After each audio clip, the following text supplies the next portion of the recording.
और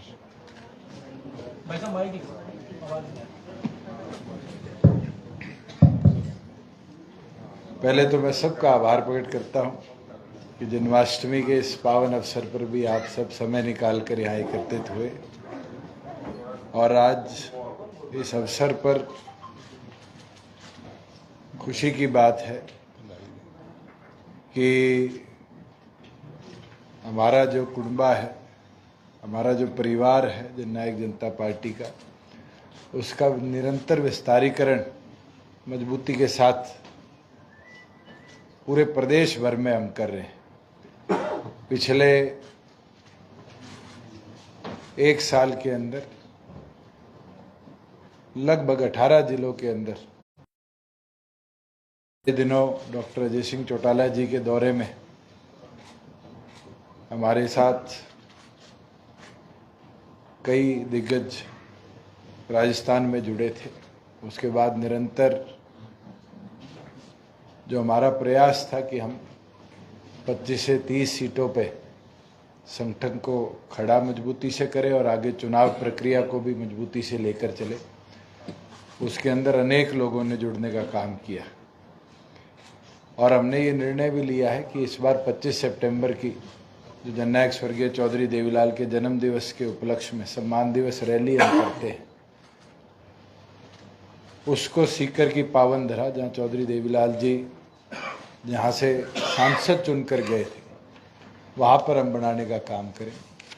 और इसके अंदर हमारे प्रदेश अध्यक्ष पृथ्वीराज मील जी, युवा प्रदेश अध्यक्ष भाई प्रतीक जी, महिला अध्यक्षा श्रीमती रीटा चौधरी जी, हमारे मंच का भी संचालन कर रहे थे प्रधान महासचिव रामनिवास यादव जी, सभी लोगों ने अपने अपने जिलों के अंदर कार्य भी किया और कार्य कर नए लोग भी जोड़े हैं। पहले दौर की बैठकें कल सीकर से शुरू हुई थी, आज जयपुर की है, कल नागौर की है, परसों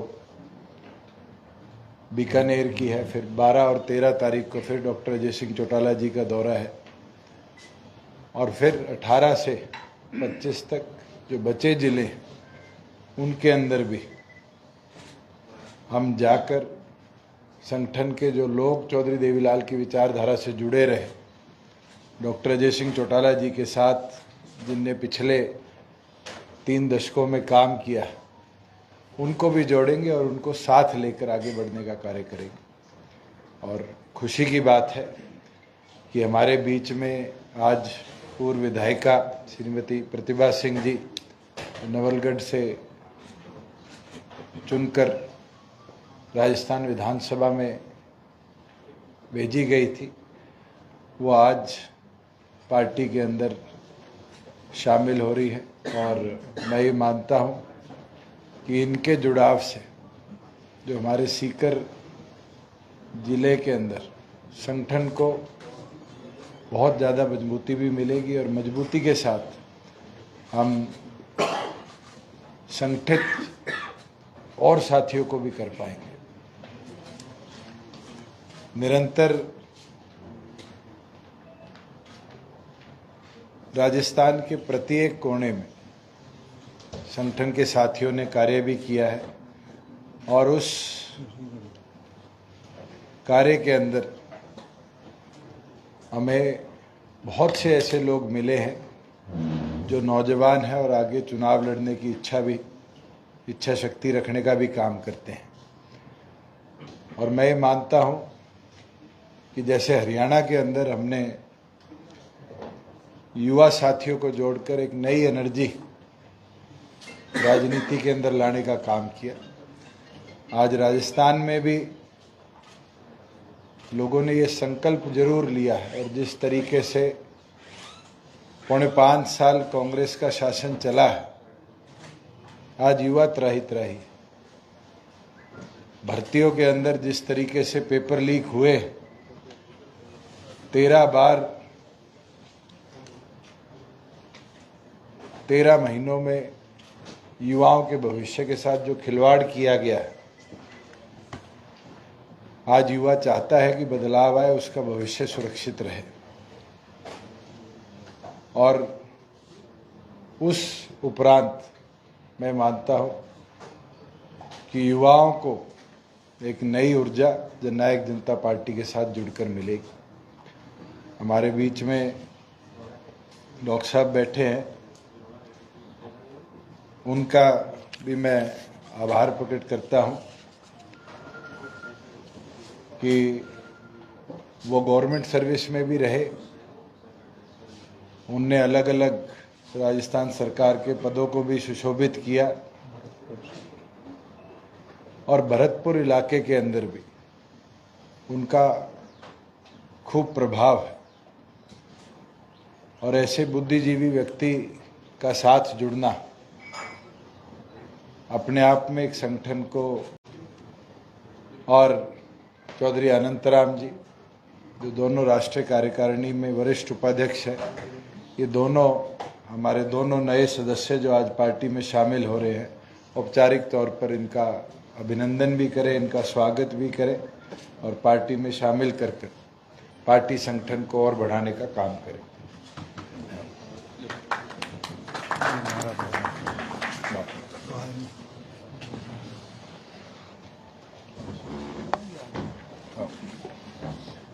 फ्लैग है क्या? आ जाओ डॉक्टर साहब, इधर आ जाओ, आप इस तरफ आ जाओ,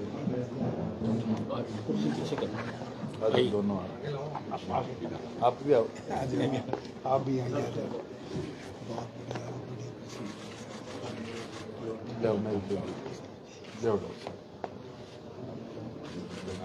बहुत बहुत आपका स्वागत है।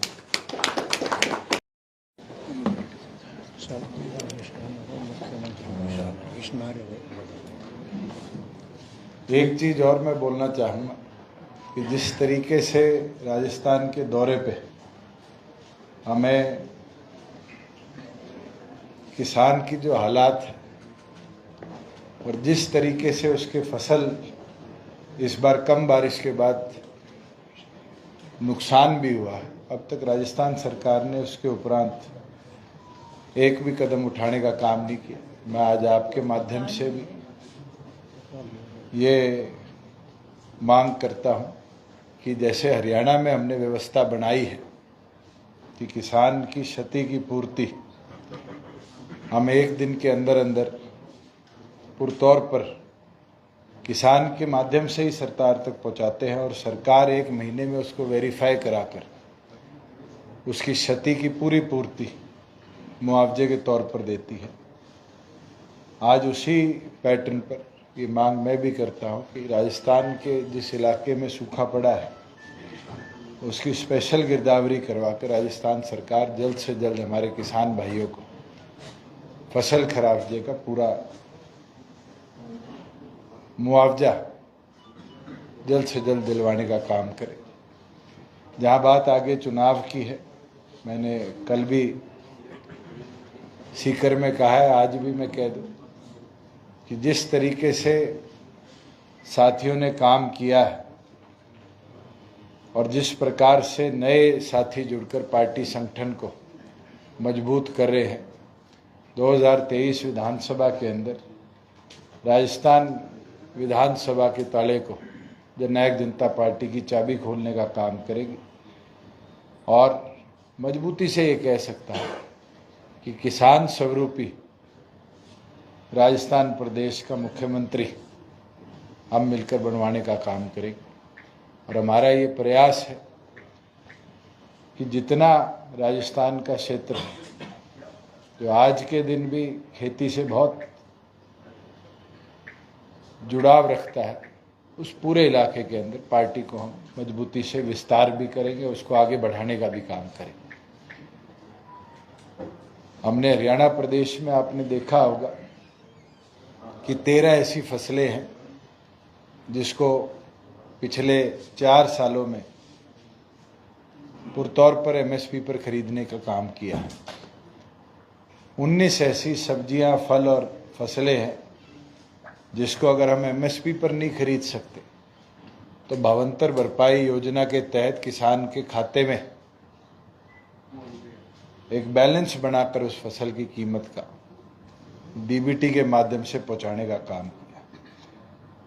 आज राजस्थान के अंदर तो किसान की इस दिशा को ना देखते हुए सरकार का एक ही उपलक्ष्य है कि अपने इश्तिहार लगाओ, अपना प्रचार करो।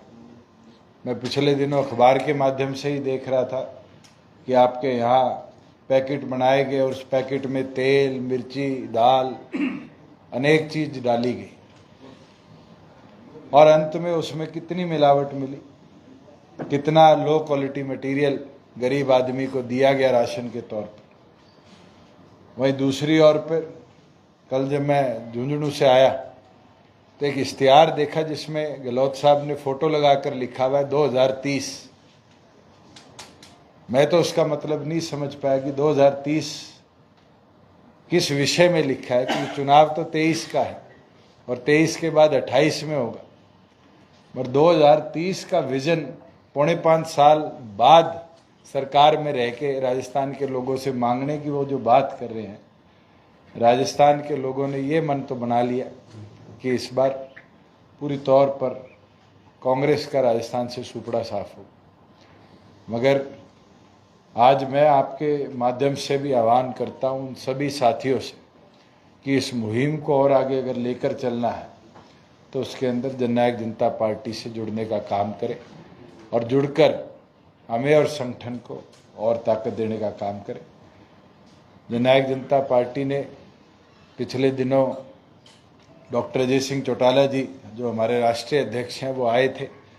पार्टी ऑफिस भी आपके जयपुर में बनाया है और अब इसके उपरांत सभी जिला वाइज भी पार्टी अपने ऑफिस को खोलने का काम करेगी और गति के साथ 25 सितंबर के बाद पूरे जोर शोर के साथ प्रचार में भी विधानसभा के उतरने का काम करेंगे। मैं तो एक चीज़ जरूर कहूँगा कि हम अब इस नारे को लेकर चलेंगे कि चाबी का निशान होगा मुख्यमंत्री किसान और इसके उपरांत ही पूरे प्रदेश में अब जननायक जनता पार्टी काम भी करेगी और मजबूती से जो हमारा टारगेट है 30 विधानसभा सीटों का उसके ऊपर उम्मीदवार भी घोषित भी जल्द करेगी, उतार कर उनको मजबूती से जिता कर भी लाने का काम करेगी। मैं तो आपसे यही अपील और आग्रह करूँगा कि इस मुहिम में पत्रकार छायाकार साथियों का भी अहम योगदान रहता है और निरंतर आप लोगों ने हमारा साथ भी दिया और आगे भी इसी तरीके से आप साथ देते रहे। जन्माष्टमी के इस अवसर पर आज जहाँ एकत्रित हुए हैं, मैं आप सबको जन्माष्टमी की भी शुभकामनाएं देता हूँ। कोई आपके सवाल हो तो जरूर पूछें। दिग्विजय सिंह जी, मेरा सवाल आपसे आपसे एक सवाल है मेरा कि दिग्विजय सिंह जी जानते हैं शुरू से जानते हैं, आपसे दो छोटे से सवाल है मेरा। पहली बात तो आप ये कह रहे हैं कि राजस्थान में सरकार बनाने का दावा कर रहा है, जबकि भारतीय जनता पार्टी अभी के किसी भी नेता ने ये नहीं कहा कि वो आपके साथ मिलकर समझौता करेंगे। पहली बात, जब वो आपसे मतलब मोहब्बत की दुकान उनकी तरफ से तो बंद है, आप खोल के बैठे हैं, तो ऐसी स्थिति में आप कैसे सरकार में आ जाएंगे? पहली चीज। मैं अपनी बात करूँ उसके बाद आपके सेकंड बात यह है कि इस समय देश में जो इंडिया भारत का मामला चल रहा है उसमें आपकी पार्टी का क्या स्टेट है, उदयन के मामले में क्या विचार? ये 3 सवाल है। जहाँ आपका पहला सवाल है अलायंस पे, तो मेरे ख्याल से जब से मैं यहाँ कुर्सी पे आके बैठा हूँ उस पॉइंट से लेके अब तक भी मैंने कोई चर्चा नहीं करी। हमने तो ये कहा है कि हम 30 सीटों पर तैयारी कर रहे हैं और मजबूती के साथ इन सीटों पर अपने साथियों को उतारेंगे भी, जिता कर भी लाएंगे और ऐसे पोजीशन में लाएंगे कि राजस्थान विधानसभा का जो ताला है वो हमारी चाबी खोलेगी, हमारे विधायक खोलेंगे। और जहाँ आपके दूसरे सवाल की बात है इंडिया भारत की, मुझे नहीं लगता इसमें कोई संशय है कि हम भारत यूज़ करते हैं या इंडिया यूज़ करते हैं, क्योंकि संविधान के प्रियम्बल में ये दोनों चीज़ें मेंशन्ड है, इंडिया दैट इज़ भारत। तो अगर कोई राष्ट्रपति प्रधानमंत्री अपने इनविटेशन में इंडिया की जगह भारत लिखते हैं, आज तो हमारा जो नेशनल प्लेन है उस पर भी दोनों लिखा हुआ है।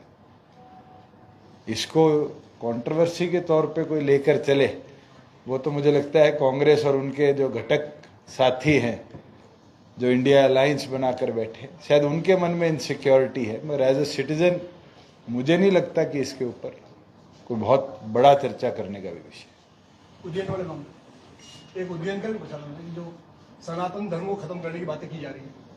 देखिए, जो बात तमिलनाडु के मंत्री ने कही है और जिस सोच के साथ कही है, आज शायद उनका रिप्लाई भी आया है और बेहतर है कि उस पे वो जवाब दे।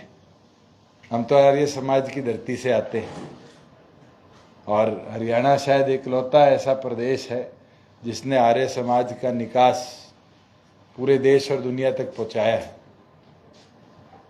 चौटाला जी, आप कह रहे हो विधानसभा का ताला आपकी चाबी से ही खुलेगा, पर राजस्थान का इतिहास जो है वो ये कहता है कि जनता आपको समर्थन भी कर देगी। 4, 5, 6 विधायक आ भी जाते हैं तो पूरे के पूरे विधायक पार्टी समेत किसी और में शिफ्ट हो जाते हैं। उस स्थिति के अंदर आप क्या करोगे?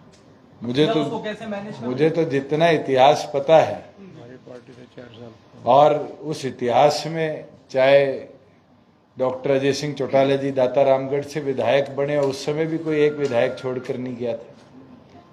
जब वो नौर से बने तब भी एक विधायक छोड़कर नहीं गया था। जब हमारे 6 विधायक जीत के आए थे, एक साथी उसमें से छोड़ के गया था, 5 उस समय भी मजबूती से खड़े रहे। आप शायद चौधरी देवीलाल की विरासत को बसपा से जोड़ बैठे। हमारा संगठन का जुड़ाव एक भी व्यक्ति ऐतिहासिक तौर पे नहीं है। हाँ, जरूर व्यक्ति हमसे राजनीति सीखकर राजस्थान की राजनीति में आगे बढ़े अगले चुनावों में, और बहुत से लोग हैं वो अलग अलग पार्टियों में गए चौधरी देवीलाल जी से ट्रेनिंग लेके, और कई ने अपनी पार्टी भी बनाने का काम किया रिसेंटली। मगर मैं ये मानता हूँ कि चौधरी देवीलाल जी ने हमेशा वो नर्सरी बनाई है जिसने राजनीति को बदलाव दिया, और उसको लेकर ही हम आगे बढ़ रहे हैं। और आगे भी नई पीढ़ी को, नई पौध को राजनीति में कैसे सक्रिय तौर पर लाना है, इसके ऊपर ही जननायक जनता पार्टी का। राजस्थान में बीजेपी से गठबंधन को लेकर कोई चर्चा हुई है? देखिए, एनडीए के तौर पर चर्चा जरूर हुई है। आगे क्या निष्कर्ष निकलेगा तो भविष्य में है, पर हम अपनी तैयारी कर रहे हैं। और मैं पहले भी जब आया था और आज भी बड़ा क्लियरली कह दूं कि हमारा प्रयास है कि हम अपने संगठन को पहले खड़ा करें। उसमें हम कामयाब भी रहे हैं। बहुत से साथी नई सोच के हमारे साथ जुड़े और कई एक्सपीरियंस्ड लोग हमारे बीच में पार्टी संगठन से जुड़े। रामनिवास जी है, ये पुराने जनता दल के टाइम से चौधरी देवीलाल जी से जुड़ाव रहा, जनता दल के प्रदेश अध्यक्ष भी रहे, और आज दोबारा हमारे साथ उसी मजबूती को। हाँ, एक कमी जरूर रही डॉक्टर अजय सिंह चौटाला जी को जब 2013 में सजा हुई तो उसके उपरांत उनका भी राजस्थान आना नहीं हुआ, और फिर जब जननायक जनता पार्टी बनी तो उस पार्टी निर्माण के 11 महीने में राजस्थान के चुनाव चल रहे थे और 11 महीने में हरियाणा विधानसभा के भी चुनाव थे, तो उस उपरांत भी हमारी मूवमेंट नहीं रही। पर पिछले 4 सालों में ऐसा शायद हरियाणा को टचिंग तो कोई जिला ना हो, चाहे वो फिर आगे बीकानेर हो, चाहे वो आपके अजमेर हो, चाहे वो हमारा क्षेत्र हो नागौर का, इन क्षेत्रों तक भी हमने संगठन को खड़ा किया। और कोई भी पॉलिटिकल पार्टी शायद किसी प्रदेश में एक दिन में नहीं आकर खड़ी होती, समय लगता है कैडर खड़ा करने का, और हम बेस तौर पर कैडर खड़े कर चुके हैं। पिछली बार राजस्थान यूनिवर्सिटी के जब चुनाव हुए थे, एक यूनिवर्सिटी 22 कॉलेजेस में हमारे छात्र संघ के इंसो के पदाधिकारी जीते भी थे, प्रधान भी बने थे। और आज भी हमारी तो ये मांग है, पीछे भी इंसो द्वारा यहाँ प्रदर्शन किया गया, और मैं मानता हूँ गहलोत सरकार इसमें डर भी रही है कि अगर छात्र संघ चुनाव होंगे तो हमारा छात्र संघ उनके छात्र संगठन NSUI को पीछे छोड़कर राजस्थान यूनिवर्सिटी की भी जो प्रधानी है उसको जीतने का काम करें। दुष्यंत जी, भी आपने कहा कि राजस्थान में किसान मुख्यमंत्री की आप कोशिश करेंगे, तो हनुमान बेनीवाल भी किसान मुख्यमंत्री बनना चाहते हैं, उनको सहयोग करेंगे आप?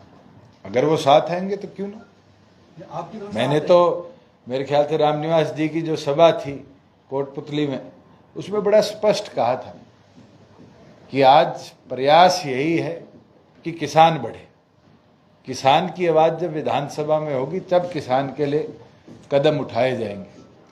और आज हरियाणा विधानसभा में जहां मेरे पे दायित्व है, आप उठाकर देखो कि और प्रदेशों से बेहतर हम 4 साल में फैसिलिटीज भी और सिस्टम भी किसान के लिए बना पाए। आज हमारा किसान 2 घंटे में अपनी ट्राली मंडी में खाली कर जाता है और रिकॉर्ड है कि 48 आवर्स में 2 दिन के अंदर डीबीटी के माध्यम से उसका सारा पैसा उसके खाते में आता है। हमें देख के अब मध्य प्रदेश सरकार ने इस साल वो कदम उठाया। तो ये अपने आप में क्लियर है कि जब किसान की आवाज को जगह मिलेगी तभी किसान खुशहाल होगा, किसान समृद्ध हो। और उसके लिए अगर वो साथ जुड़ेंगे तो मुझे नहीं लगता कि हमें कोई कमी रहेगी। मैं आप जैसा कह रहे हो राजस्थान में आप अकेले लड़ोगे, अलायंस में बीजेपी के साथ अभी आपका कोई बातचीत जो है फाइनल स्टेज पे नहीं आई है। ऐसी स्थिति में अगर आपके हाथ में चाबी आती है और आपको मौका मिलता है या चर्चा चलती है तो क्या आप कांग्रेस का साथ देकर राजस्थान में सरकार बनाने की स्थिति में रहोगे? देखिए, क्या भविष्य में होगा और क्या भविष्य की गर्भ में है, कोई मैं साधु संत तो नहीं हूं जो प्रिडिक्ट कर देगा, मगर मैं ये मानता हूं कि फैसला यही लिया जाएगा कि प्राथमिक तौर पर किसान के सम्मान को जो बढ़ाए उसको हम ताकत देंगे। भूषण जी, मेरा एक सवाल है, जेजेपी राजस्थान में कितने प्रत्याशी उतारेंगे? हमारा टारगेट है 25 से 30 विधानसभा सीटों के अंदर मजबूत साथियों को मैदान में उतारें। मुख्य एजेंडा क्या है आज के दिन? तो यही है कि जो युवा की हालत इनने कर रखी है, जिस तरह का माइनिंग माफिया आपके बीच में पनप रहा है, जिस तरीके से पेपर लीक यहाँ पर हो रहे हैं, और 4 दिन पुरानी घटना है महिला के साथ, मुझे लगता है सबसे ज्यादा महिलाओं के विरुद्ध कहीं अपराध है तो राजस्थान की धरती पर है। और इस सब को देखते हुए राजस्थान भी बदलाव चाहता है। और मैं एक चीज पूरे देश को समझकर देखकर आज बोल सकता हूं कि अब देश भी रीजनल पार्टीज को ताकत देने लगा है। और जिस तरह का प्रचलन चला है, अपनी आवाज को मजबूती से रखने के लिए आपके रीजन की आवाज को भी वहां तक पहुंचाना जरूरी है। और उसके अंदर लोगों ने बदलाव लाने का काम किया। और उन प्रदेशों में जहां रीजन की आवाज है, उन प्रदेशों में बड़ा बदलाव है। आज हरियाणा के अंदर जो मारुति, हीरो और होंडा प्रदेश छोड़कर चली गई थी, उनने वापिस आकर अपने प्लांट एस्टेब्लिश करे। मारुति खरखोदा, सोनीपत के अंदर 900 एकड़ में दुनिया का सबसे बड़ा कार मैन्युफैक्चरिंग प्लांट लगा रही है। आज रोजगार के अवसर कोई सरकारी अफसर तक सीमित नहीं है, प्राइवेट सेक्टर के अंदर इतने अवसर बनाए जा सकते हैं। राजस्थान सरकार ने पिछले अपने पूरे कार्यकाल में 5 भी ऐसी बड़ी मदर यूनिट्स लाने का काम नहीं किया। जितना भी है एंसिलरी यूनिट्स के ऊपर राजस्थान चलता है। और धीरे धीरे एंसिलरी यूनिट्स का भी जो हालात बने हैं आपके सामने है कि किस तरीके से प्लांट्स भी बड़ी मात्रा में आपके यहाँ शटडाउन हुए।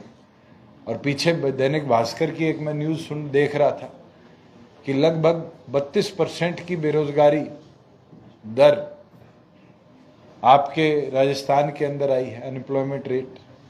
अगर ये बढ़ा है तो इसलिए बढ़ा है कि यहाँ से इन्वेस्टमेंट दूसरे प्रदेशों में जा। हमने हरियाणा में कानून लाने का काम किया है कि 75% रोजगार के अंदर हरियाणा के युवाओं को हम हिस्सेदारी देने का काम करें। और उसमें फायदा हुआ, स्किल्ड लेबर भी मिली, लोकल लेबर भी मिली, इंडस्ट्री फ्रेंडली लेबर भी मिली। और इंडस्ट्री को भी वहां पर जुड़ने का एक अवसर मिला कि वो हमारे लोकल ITIs में बच्चों को ट्रेनिंग के लिए भी अपने सेटअप्स उनने इस्टेब्लिश करने शुरू कर दिए। और लोकल लेवल पर अगर ऐसा कदम भविष्य के अंदर राजस्थान में उठेगा, जहां 75% राजस्थान के रोजगारों में, चाहे वो किसी प्राइवेट इंस्टीट्यूशन में हो, ट्रस्ट में हो, सोसाइटी में हो, अगर राजस्थान के नागरिक को मिलेंगे तो अपने आप है कि राजस्थान के अंदर रोजगार के नए अवसर भी बढ़ेंगे, राजस्थान के युवाओं को रोजगार। साहब, आप पेपर लीक की बात कर रहे हो। पेपर लीक तो हरियाणा के अंदर भी है। 10वीं बोर्ड का पेपर लीक हुआ, CET का हुआ, TGT का हुआ। तो ये अपराध और राजनीतिक मैं आपको बताना चाहूंगा, हमारे यहाँ पेपर लीक नहीं हुआ। CET का आपने कहा है, आज तक कोई पेपर लीक नहीं हुआ। एक ही बार CET हुआ है आपको जिसने भी फैक्ट दिया है उससे रीचेक करा लीजिए। अच्छा, खट्टर साहब के कामकाज को लेकर आप असंतुष्ट बता रहे हैं आजकल इन नूह की घटना के बाद? हमारे बीच में तो कोई ऐसी चर्चा भी नहीं है हरियाणा प्रदेश में। यानी वापस उनको मुख्यमंत्री बनाएंगे भविष्य में? आगे क्या होगा तो भविष्य की गर्भ में कौन बनेगा। ये बोलिए